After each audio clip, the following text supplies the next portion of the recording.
Subscribe to our YouTube channel and press the bell icon for the latest updates.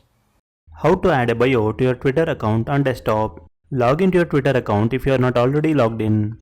Click on the Profile tab in the left sidebar. Click on the Edit Profile button. In the Bio section, enter your bio. You can use up to 160 characters. I have already written a bio in a Word document. I will just copy and paste it here.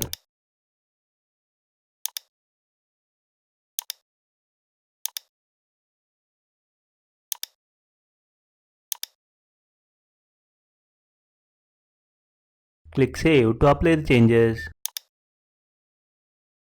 As you can see, the changes has been applied. This is how you can add a bio to your Twitter account on desktop. Thank you for watching.